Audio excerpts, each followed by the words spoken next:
Okay, good evening, and thank you for attending the South Burlington Development Review Board of August 1st, 2023. My name is Dawn Philibert.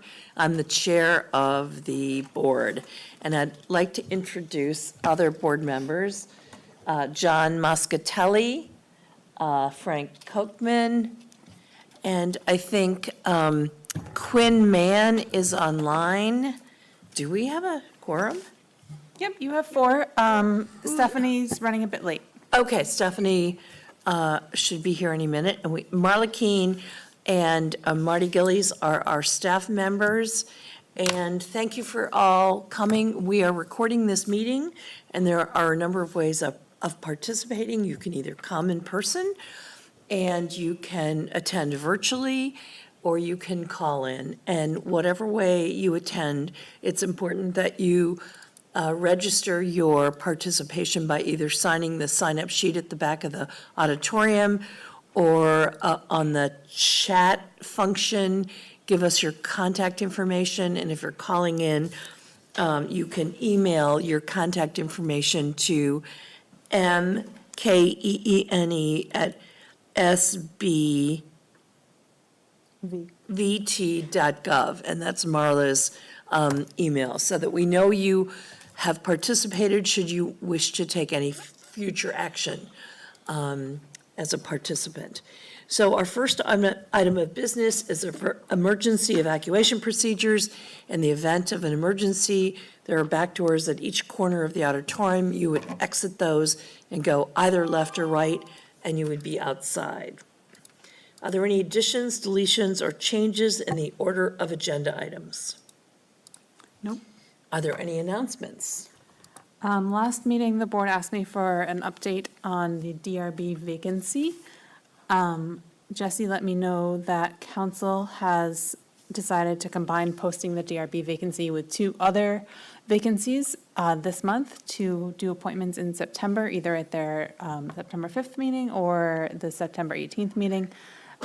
They have also authorized us to invite an interim member, someone who's been on the board before. So I'll talk to you guys about whether you want to do that during deliberations later tonight. Good, thank you.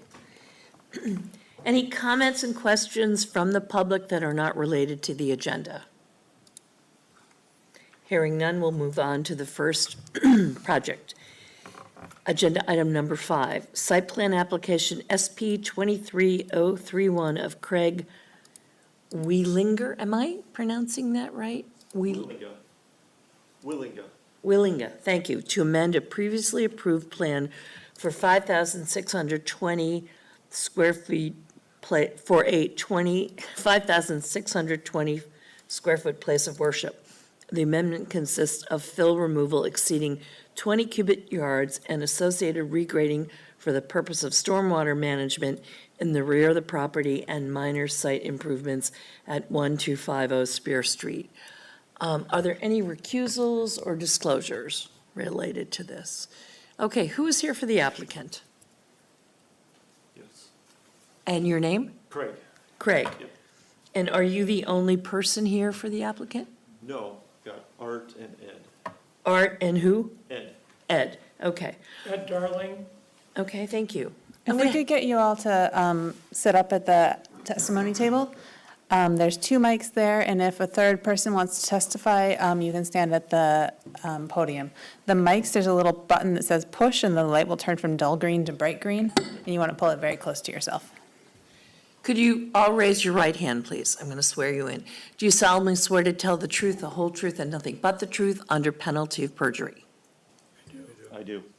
Thank you. Okay, welcome, and we have your application, and before we start to go through it, are there any introductory comments while I look for it on my iPad that you would like to make? No. No, okay. Give me 1 minute, please. Where on earth did this go?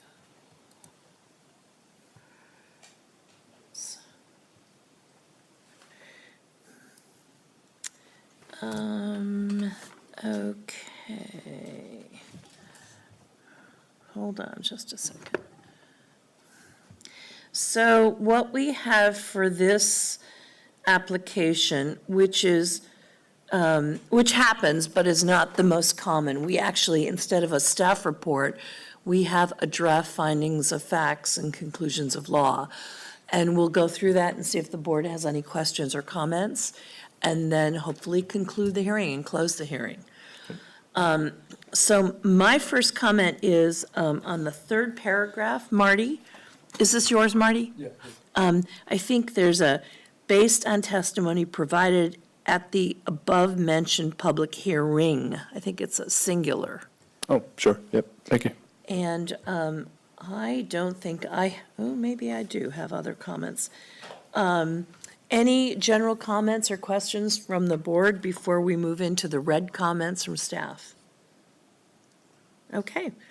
On page 5, there's a question of whether we should continue this hearing or have a condition that the stormwater superintendent review and approve any applicant response to the provided comment. Are we all comfortable with that condition? Yeah, I can jump in on this one. So Thanks. a little bit has happened since I published a staff report. At the time, Marisa, our stormwater superintendent, made some comments, just some minor edits to the EPSC plan and the grading plan. The LDRs give the board the authority to impose conditions of approval, but not conditions of approval that leave any part of their implementation to the discretion of the applicant. So they have to be very, very specific and prescriptive. And often we just say, a condition of approval might be comply with the comments of the stormwater superintendent, but Marisa's comments were quite vague because she was trying to give Craig the bandwidth to do the right thing for the site. She didn't want to be too specific. Sure. So it kind of left us in this weird catch-22 where the board couldn't approve a condition that was so vague, but Marisa couldn't make the condition any more specific, so it was kind of circular logic Right. there. And luckily, Craig and Marisa were able to carve out the time to hammer this out before tonight's meeting. So today I got an email from Marisa saying that, and I also got the revised plans. Now, plans that are approved by stormwater, they just didn't make it in this packet. So that will actually appear in the conditions of approval? My recommendation now, as of like 1 week since I wrote the staff report, is just that the DRB have the applicant comply with the comments of the stormwater superintendent because they are now specific enough. Perfect. Yep. Okay, good. Thank Yeah. you, Marty. Any questions from the board? Good, okay. Then there's a placeholder for that, and I think that's it on comments from staff. Any questions from the board before we close this? Yeah, so we did have one public comment from the University of Vermont, and they just submitted it via email. They couldn't be here tonight. It's brief, and I figured I would read it, if you Sure. guys don't mind. And then we'll take any other public comment. Sure, yeah. This one says, as the stormwater flows from this project, being the one on the church property here, are directed north to the university's Whittlesey tract, we, being UVM, offer the following requests for mitigation to assist in maintaining the current runoff conditions post-development. And there are two. One, UVM requests that a level spreader be placed at the daylight end of the drain pipe that collects the downspout on the south side of the church roof, and that at least 15 feet of vegetation be maintained between the pipe outfall and the top of the swale for runoff disconnection. And then number two, UVM requests that dense vegetation be maintained at all times for runoff disconnection between the east side of the new sidewalk and the swale. And they finished with, thank you to the members of the DRB and to the Episcopal Diocese for considering these requests to ensure that these changes do not increase the runoff flows onto the university's property. Thank you, Marty. Yeah. I assume you've seen this, Yes. and are you fine with those conditions? Yes, I think that we should be able to meet those Okay. satisfactorily. Great, thank you. And are they built into this decision as drafted? They're not, no. But they will So be. they should be, right? Okay. Sure, yeah, we can, Yes. if you feel that's appropriate, we can edit the Absolutely. draft decision to Yeah. include those comments of UVM. Good. Any other comments or Questions from the board? Any other public comments? Hearing none, I would entertain a motion to close this hearing. So moved. Thank you, Frank. Second? Thank you. All in favor of closing the hearing, say aye. Aye. Aye. Opposed? Aye. Okay, the hearing is closed. Thank you. Thank you. Okay.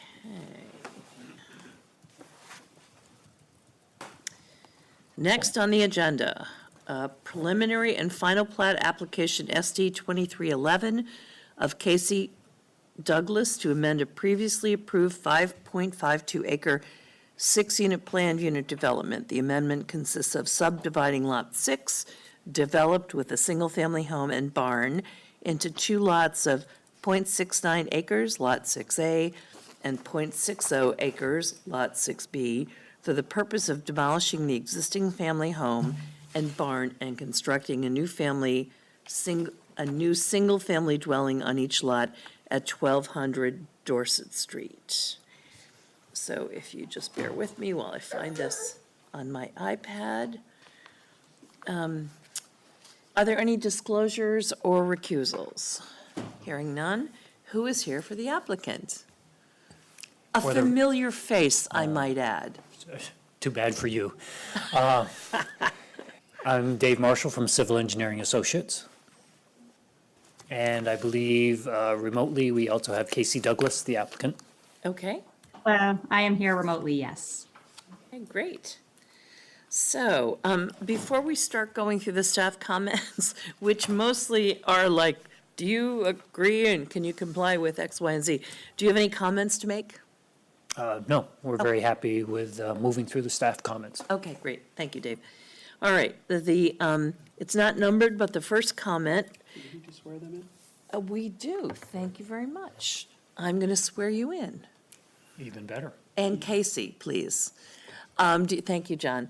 Do you solemnly swear to tell the truth, the whole truth, and nothing but the truth under penalty of perjury? I do. Thank you. I do.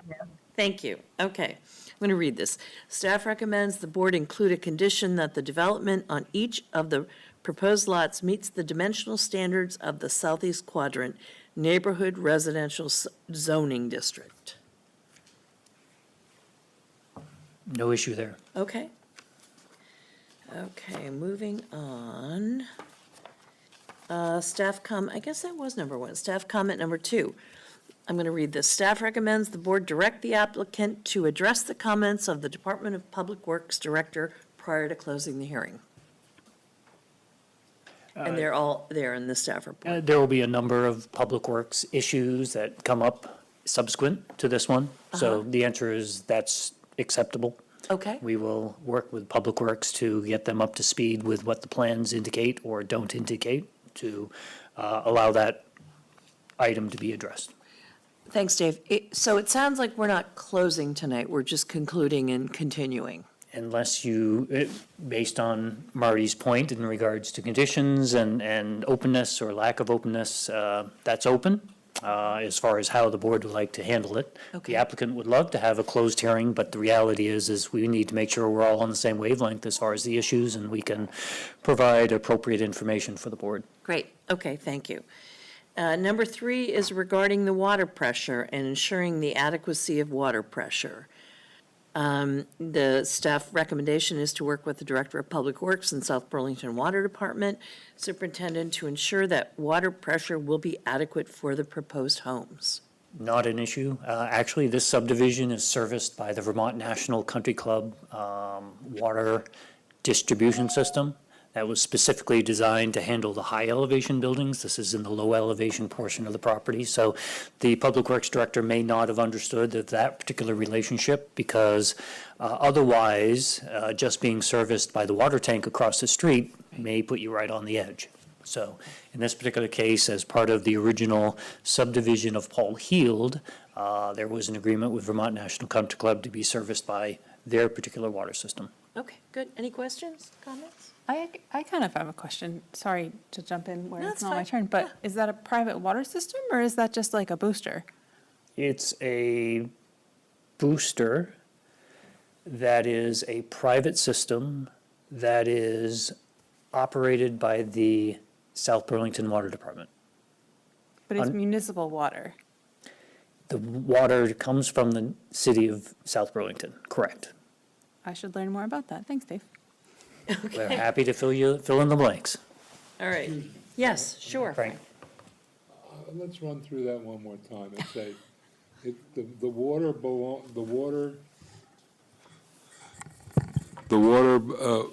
is South Burlington municipal water, Correct. but So, it's a private system, and the private system is operated by the city of South Burlington?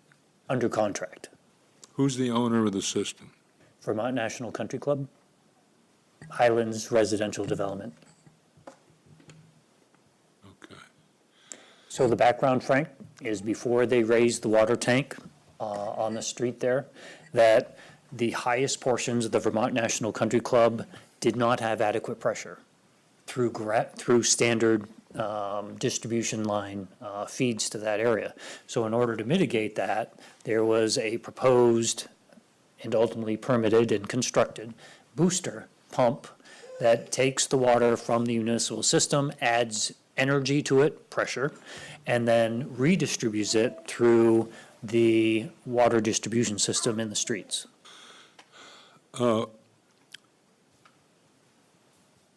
Is the country club, what is the relationship between the country club? I assume that's a corporation? Yes. All right, so it's the corporation that owns the system? They own the booster pump station. The city owns all the mains within the streets. Anything that But the deviates booster outside. pump station is owned by the corporation, right? That is correct. And the system serves, the system that gets the benefit of the booster serves private homes Correct. that are, Located within the Vermont National Country Club and through special agreement. when you say This- within and I need a little education on what those relationships are. To private homes within the Vermont National Country Club, is that a big PUD, the Vermont National Country Club? What is that arrangement? It's multiple PUDs within the country club master plan, yeah, Okay, of which this PUD is a part. okay. So the relationship between the corporation and the owners of the home is what, and the owners of the private homes is what? Yes. So, big picture, Vermont National Country Club, we'll call it master planned community, has residents that benefit from this particular water distribution system. And separate of that entire original approval from the city in 1997 is a separate subdivision created in 2000 that, through a sub-agreement with the Vermont National Country Club large development project, benefits from water distribution of that water booster pump station. And this project will have exactly the same status in relation to the corporation as the private owners do, or not? That's my understanding. Okay. That's what I'm trying to get at, I guess. In other words, they're no more at risk of losing the benefit of the properly pressurized water than the residents of Vermont National property I owner. think that's a fair representation. Thank you. Thanks, Frank. Any other questions? Okay, number 4, staff recommends the board direct the applicant to address the comments of the South Burlington Water Department Superintendent prior to closing the hearing. Comments 4 through 13 are standard comments, and no action is requested. Right. So items 1 through 3 actually stem from a typo on our plan, so we will correct that, work with Jay Nato at the Water Department to allow them to understand exactly what is out there as far as an as-built condition and how it will service the 2 houses. Good, thank you. Number 5, this is the fire marshal's comments. Yes, there was a little bit of confusion, Marty, with regard to the specific callouts. of 6B versus 6A as far as the lots and what the fire marshal was intending. So the only way for us to all understand perhaps what he's talking about is to bring up the site plan that shows the two lots and their specific numbering A and B. So keep in mind that this note talks about Lot 6B being more than 150 feet away from Folsham Hollow Road. And he may have meant 6A, so the opposite lot. Okay. So once we bring it up on screen, I'll kind of do a paraphrasing of my understanding of the fire marshal's comments. Yes. Yes, I agree.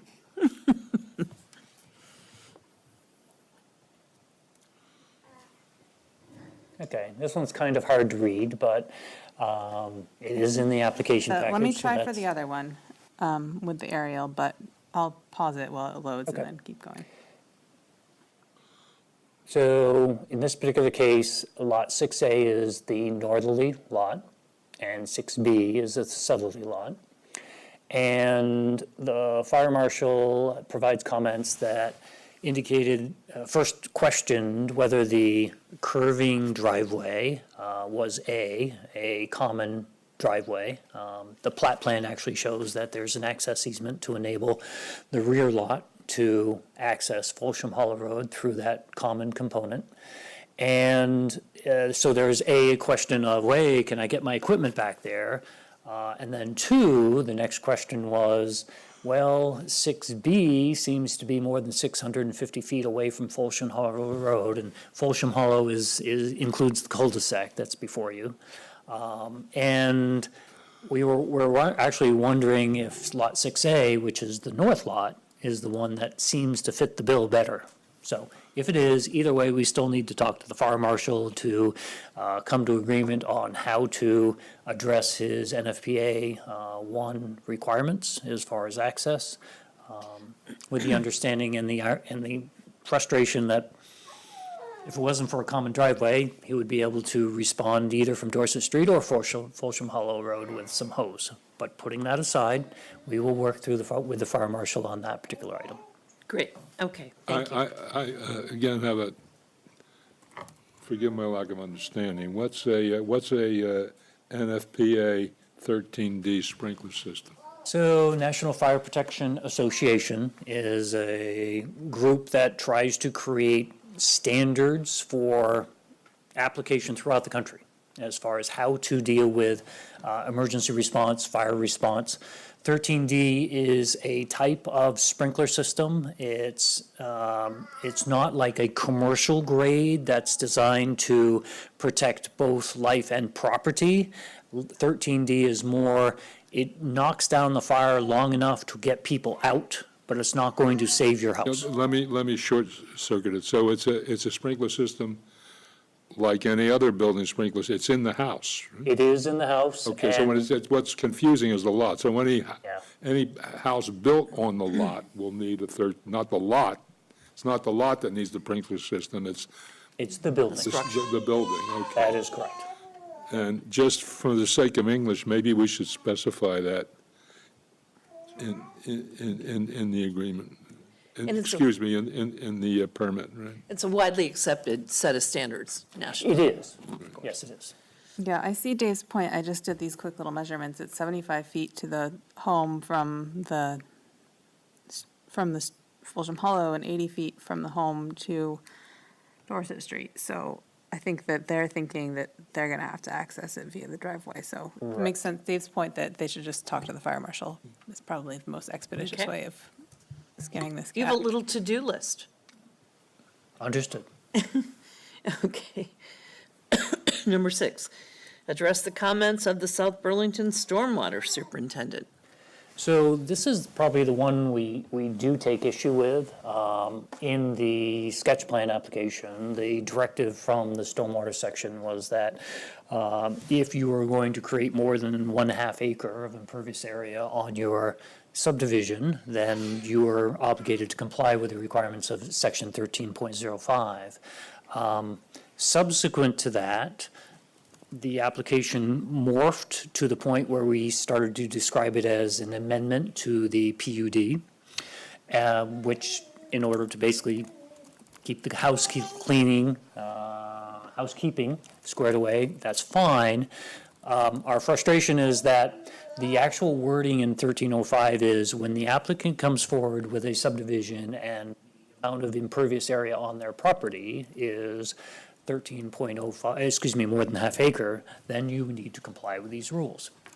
Our frustration is that these particular public works standards, or I'm sorry, the stormwater requirements within the land development regulations were put into place after that original subdivision in 2000 was created.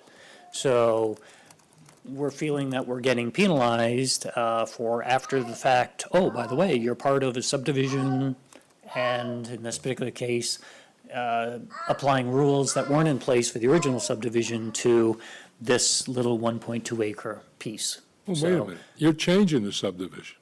we are. You're changing the subdivision after the rule was changed. I don't have any problem with addressing that for the portion that we're changing. We're not changing any of the other lots that have been there, nor the street that's been there for a long period of time. But you're causing the overall impervious to exceed the permitted maximum, correct? Not the way I look. So what we want to do is recognize that when the rules came into play, that anything subsequent to that needs to comply with the rules. And what we're saying is that this subdivision predated any of these standards, and that we shouldn't have to go and retrofit the entire subdivision. I'm sorry, I understand your argument, Okay. but I think it's specious. I don't think- like that word. That's serious. That's, Frank, please. I think it's wrong. Okay, that's fair. I'll take that. I don't like the other word. So that being the background, we will take that up with staff for further review as far as how to apply that particular requirement. I'm just taking the word specifically right out of the regulations. Okay, thank you.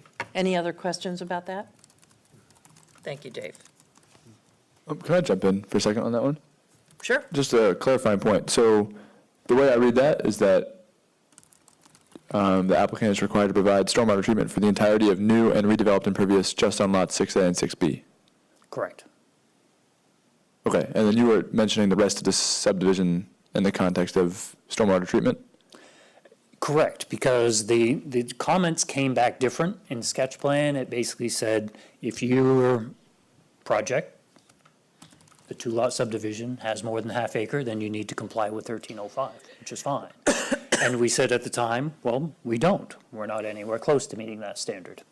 However, it came back differently from Marisa in this case, that basically said, oh, gee, now we're talking about a PUD, which is what Frank is kind of pushing, which is, you need to basically take everything into account, which would be fine if everything was, applicable to the rule, if the stormwater rules were in place at the time of the original subdivision. This is kind of a timing issue, and specifically, what is happening with this applicant's property. So that's the wording in 1305 is the applicant's property that comes before the board. Tell us about your amount of impervious surface that you're proposing, whether redeveloping or otherwise. So that's our position, and we will work that out with staff further before we take any more of your time here.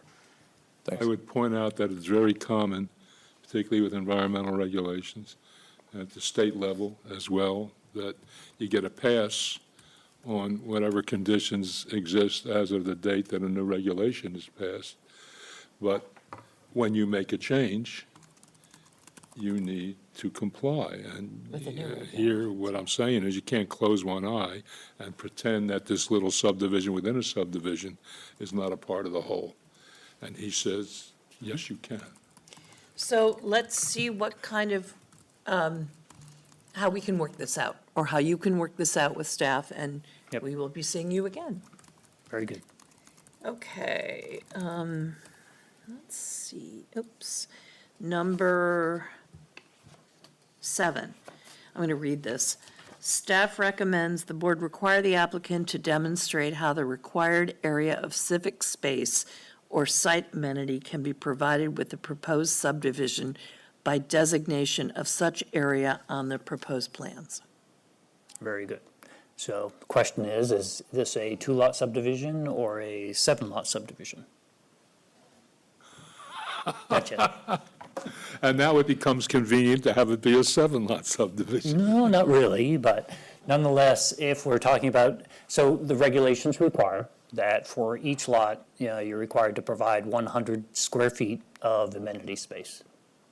So staff has identified, and actually when you go through all of the various tables, that for small subdivisions of this particular type, even if you include the other lots, we're still less than 10 lots, and that it requires 200 square feet, and it ultimately indicates that it essentially just needs to be open space, or help us out there, Marty. Yeah, our thought, our consideration was that private yard is an acceptable site amenity, and so it's really just a matter of designating private yard space on the plan, identifying that the units all have the required minimum square footage of site amenity, in this case, yard space. Okay. And It seems too easy, but nonetheless, it sounds like we need to identify that in order for the lot to be considered to be complying, that we need to ensure that there's 100 square feet of, sorry, just lost the word for it, private yard space on each lot, which I think is kind of a no-brainer when you look at the lot size and how to apply that. That's fine. So we will add a note to that effect. Yeah. Okay, Great. good. Thank you. Problem solved. Number 8, this is about addressing the comments of the city arborist. Sure. So actually, in our cover letter, we talked about the landscaping plan in which we had identified on one particular plan those trees to be removed. We have a landscaping plan that shows all of the trees to be retained. Then we have an EPSC plan that shows how those trees are to be protected. But if we're going to basically take a time out, we will go back to Craig Lampert and make sure that he understands that the information is all there. It's just in 3 different places in order for him to feel comfortable that he can clear this for you. Okay, great, thank you. Sorry, Dave, I saw the landscaping sheet and the EPSC sheet, and the third one you mentioned was? I think it was, hold on.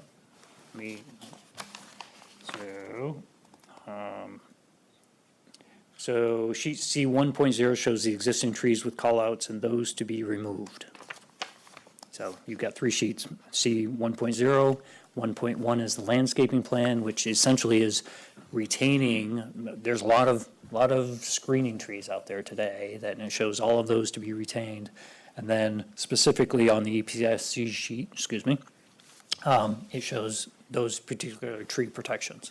I think it probably, in confession, it can be cleaned up a little bit on the EPSC sheet to make sure that the tree depiction is more clear. Great, all right. Number 9, this is about the roof line, pardon me, facing south to maximize solar gain. Just an editorial.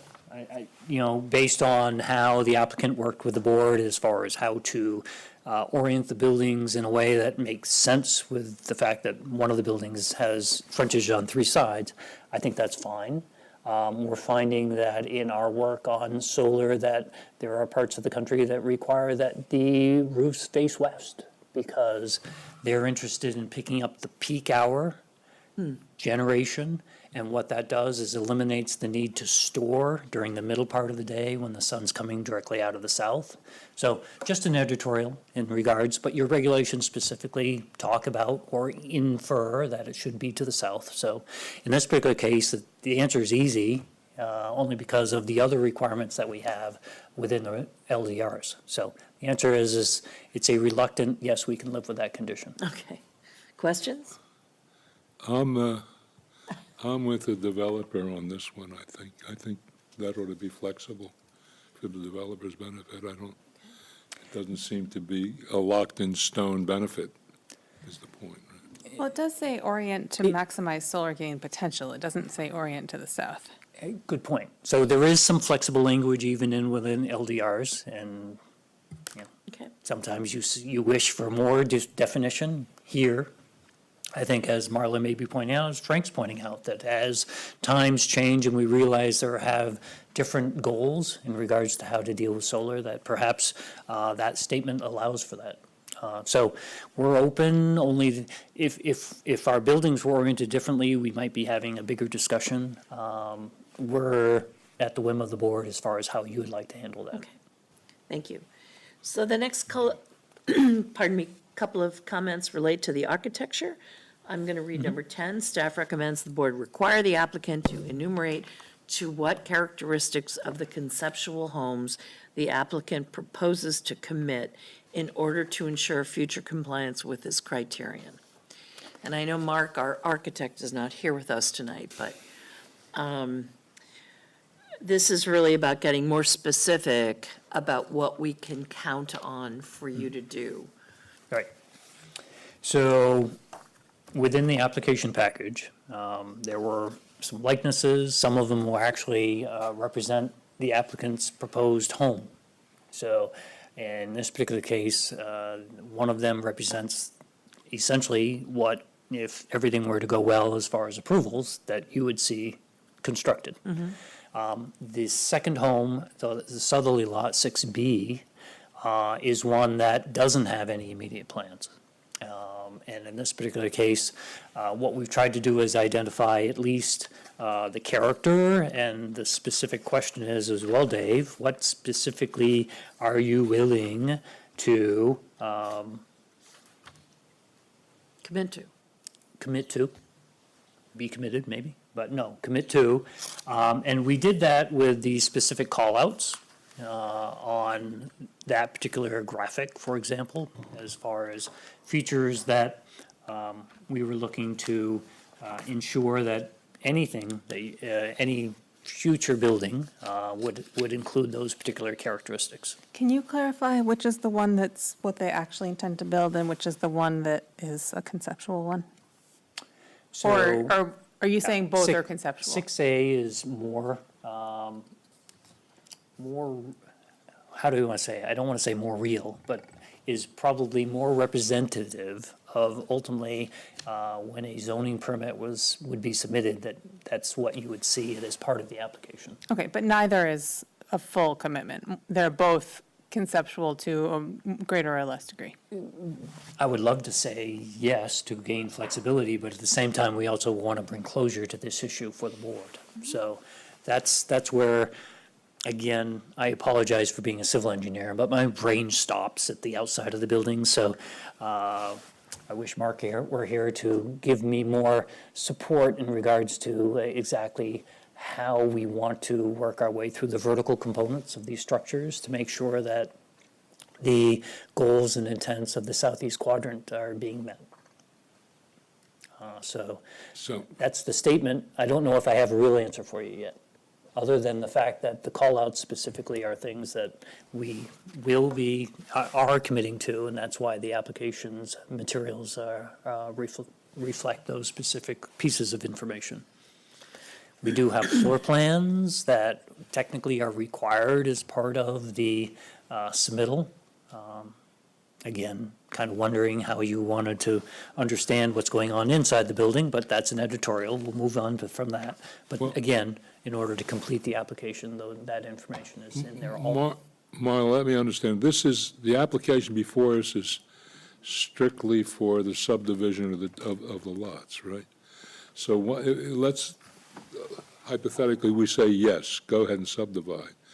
We have to what extent do we have any continuing control over the design of the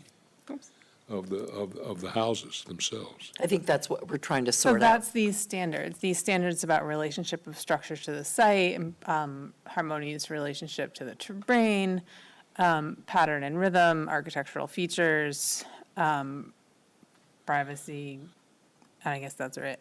So the idea here is within a PUD, these standards exist. And so Marty's suggestion in this comment is okay, we understand that they're conceptual elevations, but what elements of these conceptual elevations make it so that these criteria are met? And the board feels like the applicant ought to lock themselves into. And so what Dave is saying is, we are willing to lock ourselves into these things that are called out with the blue in order to meet these things. Rhythm of the site and harmonious relationships and screening and architectural features being responsive to the neighborhood character. Would you be willing to say, we will build, the structures on each lot will be substantially the same as those presented as conceptual drawings, except as the board may allow through future amendment? That's fair. I think that's about that? awfully specific. Well, the reason I say that is because we've been bit in the butt on that before. And I think this was one of yours. Bit in the butt on what I just said? Yes, because if it's conceptual and then, they decide they want to do something else, then it's a whole public hearing for what would otherwise be a single-family home approved administratively. Well, exactly, but if we don't do that, then they Well, so they're proposing to commit. escape, for lack of a better word, Well, escape they're for the proposing to obligation. commit to certain elements. They're proposing to have a setback garage. They're proposing to have a covered front porch. They're proposing to have a dark color shingle roof on this home. And then on the other home, they're proposing to have these four things. The garage is the side-facing garage. They want a front porch facing Folsham Hollow. They're going to have a exposed foundation. They're going to have a pitched shingle roof in a dark color. Are those things enough, or does it also need to say, it should have a large percentage of the facade having windows that are taller than they are wide, or the siding shall be generally horizontal, because if you had a modern-looking home with vertical siding, it would look out of character with the neighborhood. It shall have a pitched roof, as opposed to a flat roof. So why don't you get that by being substantially in accord with the elevations and renderings presented to the board? Well, who And they decides become- what's substantially? Well, There's the slippery slope. that's not a very slippery No, slope. well, here's an option, and this puts more pressure on staff, but an initial determination can be made by staff, and if staff says, nice try, Dave, that's not what we think is appropriate, then essentially is a denial of that particular request, and then it gets to come before you. Is that a fair representation of the process? You mean a denial of a zoning permit and subsequent appeal? Right. I don't want to set it up for that. My concern is that we decide it's substantially similar, and the neighbor says, I disagree, it's not substantially similar. I'm It's- appealing this to the DRB. Why would we be intentionally setting ourselves up for appeal? I guess I'm kind of used to substantially similar as a standard. It's a not uncommon legal standard, and it's not as slippery in a courtroom as it sounds to you. I mean, we're happy to enumerate the things that Marla just mentioned. Right. And I think in the future, even if it's just a worksheet that staff can share with applicants to say, hey, touch base on each one of these things, it makes it easier for all of us to understand what you're looking for. Because right now, it's hard to commit to something that might not get built for, who knows, 15 years. So you could say substantially similar to the renderings presented, and in particular, and then provide your list. How about that? Okay. Yeah, and what's substantially similar may vary by neighborhood. If this were, Yeah, what Queen we're City- talking about, If this were the, what is it called, Queen City Park neighborhood, there's a lot of very modern homes, so vertical siding and flat roofs Wait a might be minute. more characteristic. we're saying substantially similar to the other houses in the developments, right? I think that's what the regulations say. It's in the neighborhood. And Right. the neighborhood essentially is off of Folsom Hollow Road. Seems like we're trying to avoid putting up a center hall colonial next to a craftsman style, next to something that's very modern, Right. and having a very eclectic mix. Not that that's necessarily always bad, but it seems like that's what the standard we're looking for, is that you don't end up with, And it, something wildly modern next to something, very traditional. and that's, I wonder that's, if we could do, if we could do this, so we could end it at this level. Have these guys come up with their list of specifics and negotiate it with you, because we're not going to close this tonight anyway, I don't think. Well, I feel like, I mean, I don't disagree, but I feel like between Marla and Marty and Dave, they've identified kind of the common elements that would pertain or apply to both of these structures. And then within that, some flexibility. So I'm quite comfortable with that. So I have a radical idea. Because everyone just laughed when John talked about having, it being an eclectic mix of homes, how like that's not really a bad thing. These are the standards. Having transitions between buildings of different architectural style, materials relate harmoniously to the terrain.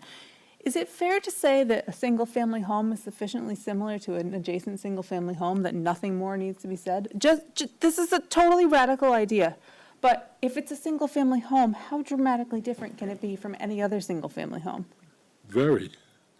And is that what this standard requires? And I'm sorry, I've gone off track a little bit, Dave, but no, this is useful because this one is very frustrating for the left brain engineer to say, you're asking me to commit to something in the future that I have no control over other than through this particular process. And, how do we hamstring somebody in the future who might be Frank Lloyd Wright architect who says this is a wonderful feature based on the landform, but it doesn't look like your neighbor's house?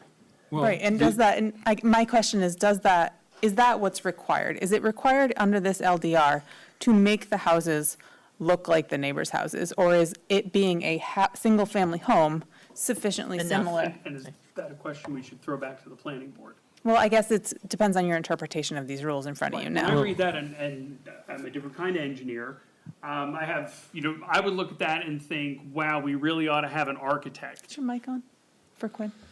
Sorry about that. That we really ought to have an architect define some of this stuff. Like if I assume you had, those renderings, are they stock images or was there an architect involved in putting them together? I'll answer John's questions first. It started out with stock. One of the two is stock.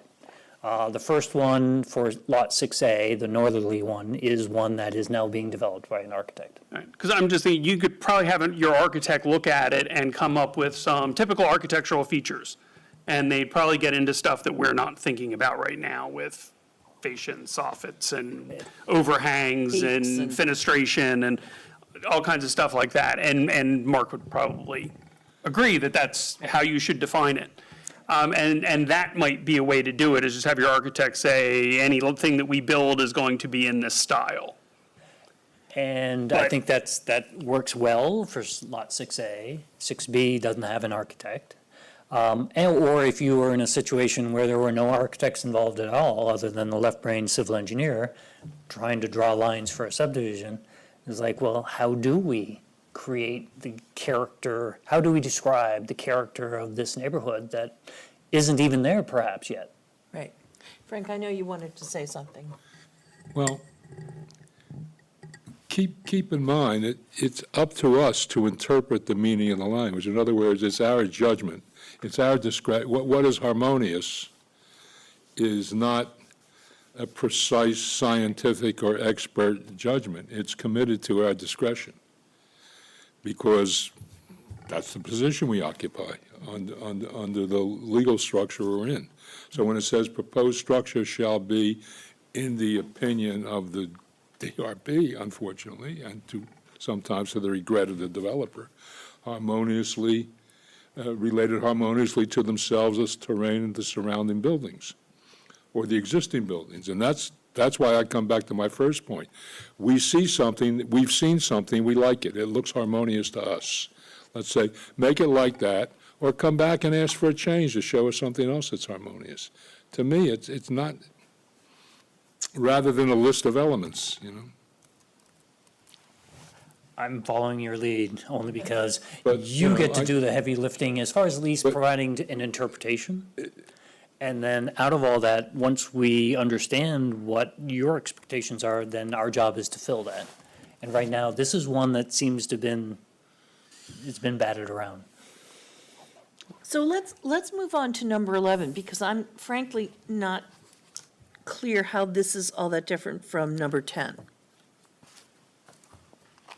It's not entirely different, it's just a similar standard. Okay. And therefore requiring similar board input on whether that standard is met. So in that one, I had sort of considered that, you know, as we're looking for not cookie cutter homes, like not a particular architectural style, as it says in the language there, but more of features that define the neighborhood character. And so some that I had picked out in my comment there were they're 2-story, dark roofs, attached multi-car garages as opposed to detached. Kind of those seem to be the things that generally broadly define that neighborhood without locking the applicant into anything too crazy, especially considering that they proposed 2 stories, attached multi-car, dark roofs. Didn't seem like a huge jump to me. So that's kind of how I interpreted that second one, which is granted a little bit of You know, a simpler regulation as opposed to that first one. something else just occurred to me.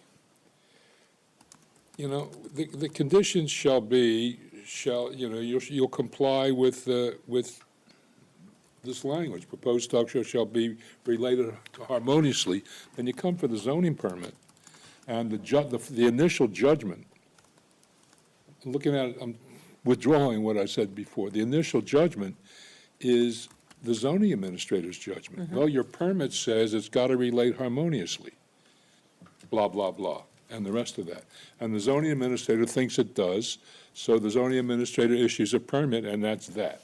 The zoning, or a neighbor, somebody appeals it. Or the zoning administrator thinks it doesn't, in which case, we are the ultimate deciders of what's harmonious, but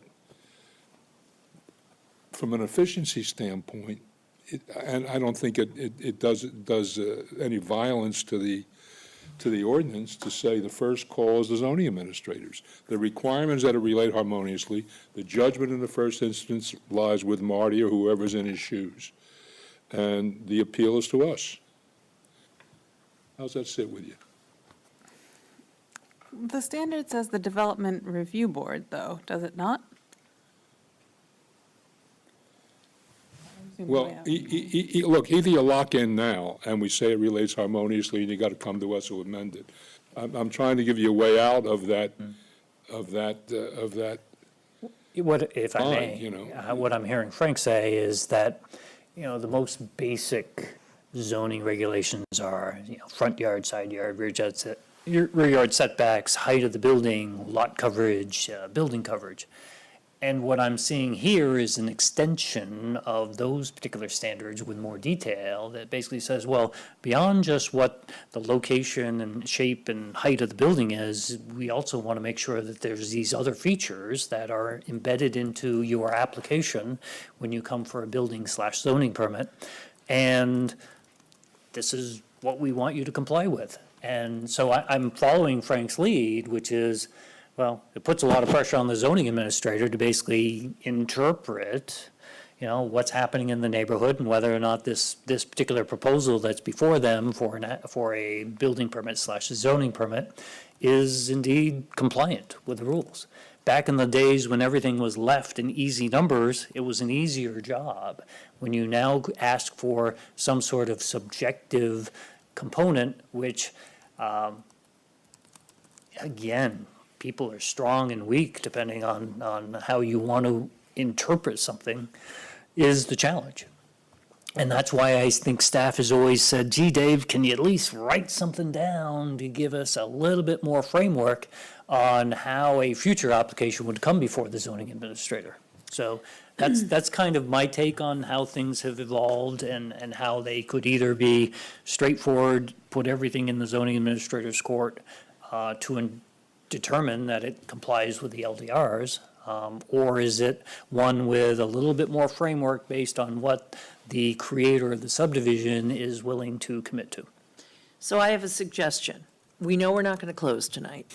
So could you and Marla and Marty kind of put your heads together and come up with language that you think we can subsequently review and live with? Finding that common, a kind of a midpoint between being too prescriptive and yet giving us enough specificity that we feel comfortable. Well, I'd like to know the temperature of other members of the board. Are we looking for, relatively locked in, somewhere in the middle, or if it's a single-family home, it's close enough? Single-family home is not close enough. Others? There's all sorts of single-family here. You could have a ranch house, for God's sake. Well, but actually, if you look at one at the bottom, reading the whole thing through, buildings of different architectural styles. So it already accepts that the buildings don't have to be the same architectural style. The whole pattern and rhythm thing, that sounds like What you the top of the screen, one, you get down to the bottom of it, and between buildings of different architectural styles. So you can have a contemporary and a traditional building, but somehow you're supposed to make the landscaping, make them look harmonious. I said, the pattern and rhythm sounds like setback, front setback, side setbacks, that sort of thing. You don't want one right next to the curb one. Right. But that's all handled elsewhere. Yeah. You can't do that and follow it. So I personally am quite confused as to what the intent of this was. It almost seems like a lot of very loose language to give us a lot of authority to say, we don't like that, don't do it. Yeah. Which, I don't write it and it's not my job, but I don't think that's the function of government. I would be more on what Marla's saying, that if it's a single-family house, it's a single-family house. Make it look nice. You're going to try and sell it to somebody anyway, so Sure, it's in everybody's best interest. as long as you're following all the bulk requirements and it's got a garage and a roof, I'd be okay with it. I agree with that. Well, you're Quinn? looking at one, but then there's two. You have to read them together. Related harmoniously to themselves at terrain and to existing buildings and roads in the vicinity. Right. Can we hear from Quinn on this thought, too? Sure. Quinn? Yeah, thanks. I was falling somewhere more in the middle. I think where not just the single family home, something a little bit more on the detail, the items that the applicant has put forward so far, at least to me on this, I'm not sure how they relate to the other structures. So if items are put forward, also along the lines that I think Marla put forward, as far as like color and the direction of the siding and such, just making that more clear that that's consistent with what's already in the neighborhood, because based on what the applicant called out in their concepts, it's unclear to me that that's consistent with what is also in the neighborhood. So that makes sense. Thanks, Quinn. That's a good point. So is that the homework, to demonstrate that the things that are being proposed is consistent? Are consistent? I think it is. So let's move on to number 12. This is around orientation architecture again. Staff recommends the board discuss whether they are satisfied with the proposed orientation of the proposed homes and indicate whether those proposed orientations are acceptable given the criteria outlined herein. Right. So in this particular case, this is what we spent time discussing this at the sketch plan, and it's our opinion we took your thoughts and guidance and put them on the plans. One of them was to, on the southerly lot, 6B, to change its location so there wasn't going to be as much earthwork necessary in order to basically enable the layout on that particular area. So that's fitting with the land as far as that particular end of things. There were also issues with that lot 6B because it's got three frontages, one on Dorset Street, and then, of course, Folsham Hollow that circles around it on two sides. So three of the sides it essentially had front yard, and, when we talk about buildings and how they communicate with the streets, the question was, well, how are we going to make this one communicate on three sides? The decision was we would have the primary entrance off of Folsham Hollow Road.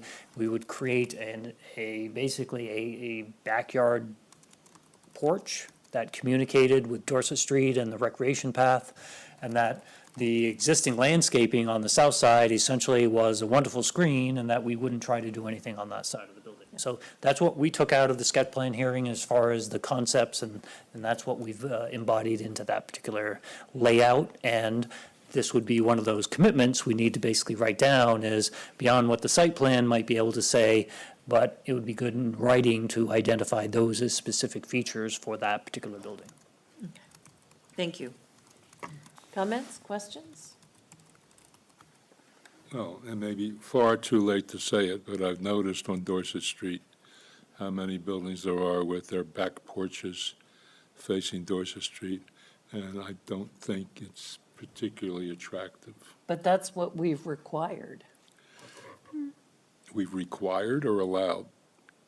That's what, my understanding, that's what the LDRs call for. So no, in my time here, the board has required homes to have a facade that faces Dorset Street or something that is somewhat facade-like facing Dorset Street. And I think that's a response to how many of the homes have their backs facing.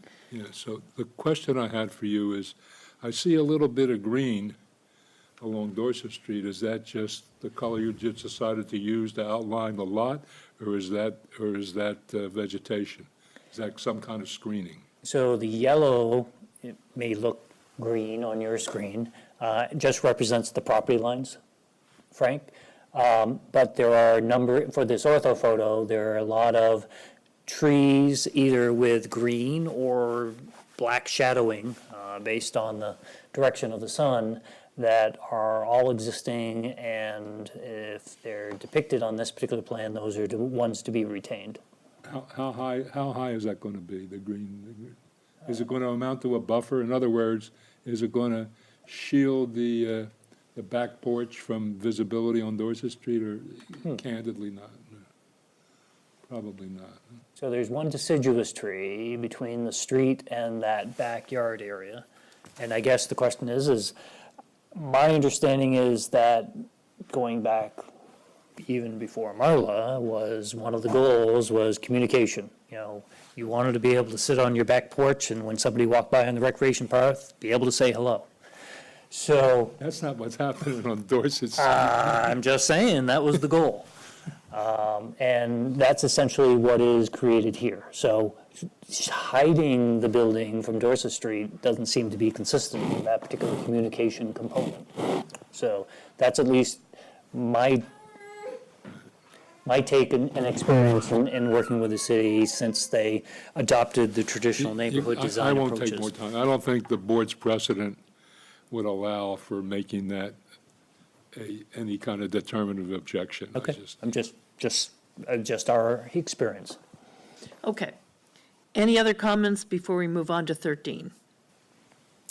Okay, this relates to what elements to retain, and the end of the staff comment is which elements of the proposed elevations the applicant must retain in order to ensure compliance with this criterion and include such elements in the decision. I think we've covered that, and I think you're going to work on that. Yes. So, thank you. Moving on to number 14 is the time frame. And I guess I'm really puzzled why 6B could take 5 to 20 years. So these lots are being created for family members. So Owner family a sister members. and a brother Okay. are going to own the lots. The sister, Casey Douglas, is looking to build her home as soon as possible. So the 2025 number that's it was reported in the application is an overly conservative estimate of how long it'll take to complete the home. Okay. So they're very committed to moving forward with the northerly lot as far as construction. Southerly lot, the brother says, I got a home, not interested in doing anything right now. I have no idea when my plans to do something would be. So that's the dynamic of how this particular narrative is coming forward. Okay, thank you. Comments?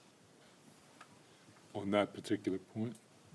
Well, So there's this housing preservation standard, and I don't know if Marty, you want to kind of go into what how is that? I comes wondered into about play.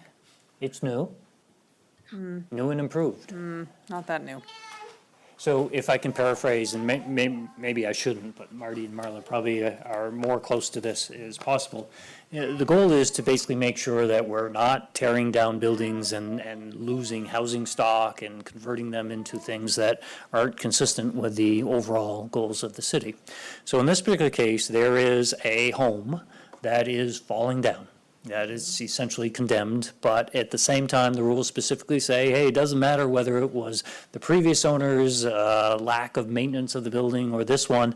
You have a building that used to be part of the housing stock and you are planning to remove it. And if you do, you need to basically replace it in a timely manner. And if you don't, there are some extra standards you need to comply with. And in this particular case, if we take that particular building that is in such poor condition on the site and apply that standard to Lot 6A, then which is the southernmost? the northern one that northern, they're okay. proposing to build immediately, Okay, then I think we're in very fine shape. If you wanted to take that building and apply it to 6B, then we get to talk about timing and all of those things. So provided that everything still works out for Casey and Ryan as far as their plans to build their home there, timing-wise, and nothing else going on like another COVID, that we would be in a position to be fully compliant with that particular aspect. okay. Yeah, is there some black letter time limit, Marla? So for the housing replacement, it's 2 years from the date that the zoning permit to demolish the existing house. No, for the existing, I get that. Yeah. I'm talking about the second house. The second house, the housing preservation, in theory, wouldn't apply because the house that's being torn down has already been replaced. I would just, my personal view is I would just let it slide, and. Yeah, I think I included that comment because I knew the timeline for the second house was really soft, and I didn't know if you guys were aware of the standard or what the timeline for the first one was, but you're telling me that it's pretty immediate, so I don't think this will be a huge deal, but I just wanted to flag it as an issue for House conversation. one's important, house two is not. As far as the standard goes, yeah. Any other comments? John, Quinn? You think, you agree? Yeah, I'm good with that. Quinn? Nothing, thanks. Okay, good. All right, so that brings us to the end of the comments. Oh, no, one editorial. Okay, Marty, you threw me with the double signature.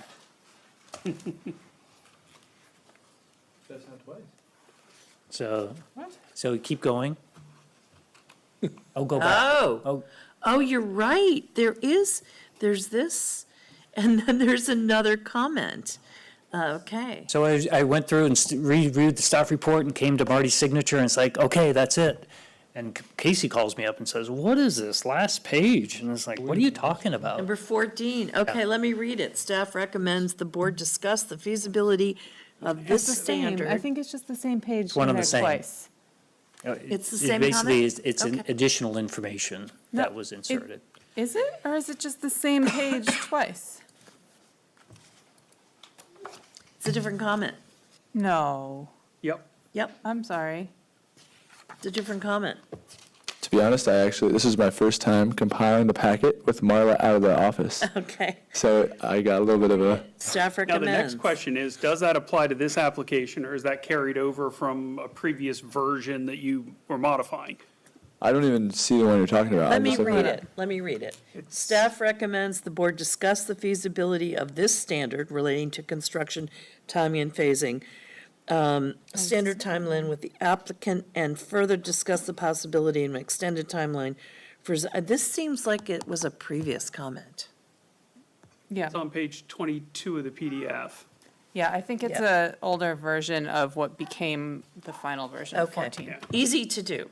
It was more just to poke Marty, that's And all. what we know is Marty's signature is consistent. So let's turn to public comment. Are there any members of the public who would like to comment?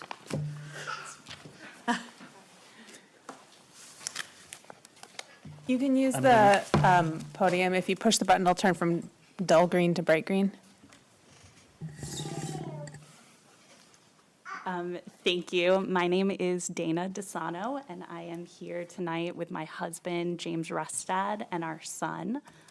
We live at 76 Fulsham Hollow Road, the property next door to this lot. And as an initial matter, we want to extend our gratitude for the thoughtfulness and attention to detail by the staff and the board and the applicant as well for this project.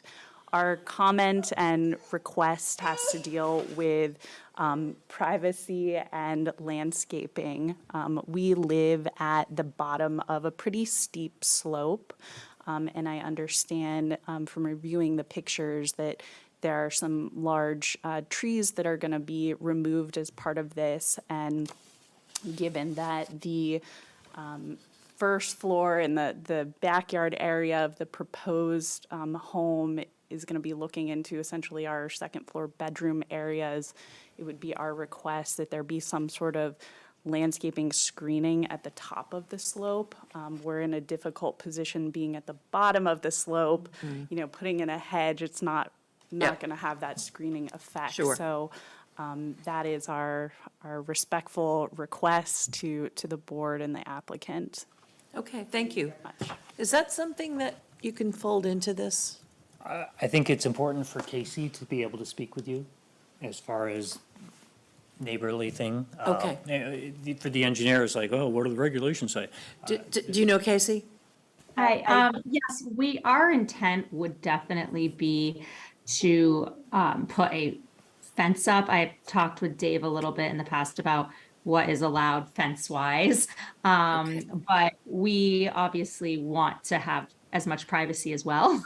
So we are definitely on board with, discussing options. And our plan was to have some sort of privacy fencing put up.